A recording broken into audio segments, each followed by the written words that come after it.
maintenant, il y a près de 60 des hypothèques au pays qui doivent être renouvelées cette année, donc en 2026. Et pour plusieurs, bien, ça risque de représenter quand même un bon montant supplémentaire. Tout de suite, je fais le point avec notre chroniqueur économique, François Gagnon. Bonsoir, François. Bonsoir, Marie-Christine. Alors, c'est quand même 6 Canadiens sur 10 là, qui vont devoir renouveler leur hypothèque cette année. Pourquoi autant? Ben, parce que faut se rappeler la pandémie en 2020. Rajouter 5 ans, 2025.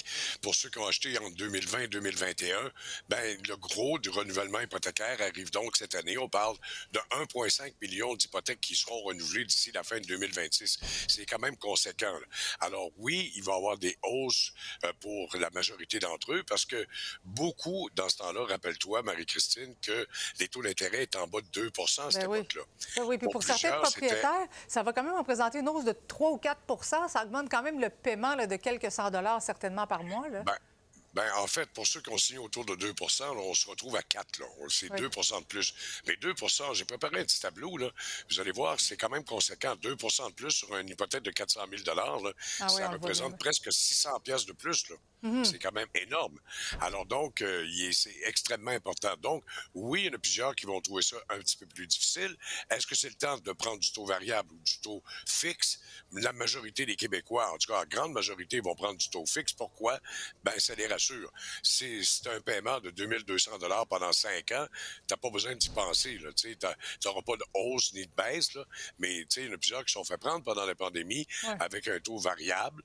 Et malheureusement, ben, à partir de 2023, les taux ont fortement grimpé. Ça a monté à au-delà de 6 Oui, bien là, et ça a c'est la raison rebaissé pour quand même. laquelle Ça a rebaissé oui, quand oui, même ça un a peu. baissé. Là. Oui. Mais là, les taux d'intérêt risquent d'être stables pour 2026. On parle de 2,25 au taux, Oui. taux directeur. On parle pas de baisse de taux pour cette année, là, quand même. Oui. Il y a déjà des augmentations pour les propriétaires, mais selon toi, est-ce que le pire est encore à venir?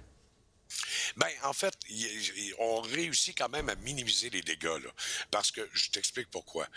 En 2020, lorsqu'on a acheté notre maison avec une hypothèque à 2 il fallait se qualifier quand même à 5,25. On va montrer les règles, là, si OK. vous voulez bien, là. Oui. Les règles sont bien faciles à comprendre, là. C'est le taux d'intérêt qui vont vous statuer. Par exemple, je sais pas, moi, 4 il faut rajouter 2 ou 5,25 maximum des deux. Donc, il faut que se qualifier à 6. Le fameux ratio ABD, là, ça, c'est le ratio de toutes les dépenses de votre maison, que ce soit les hypothèques, taxes, etc. Il faut que ça soit 39 et moins.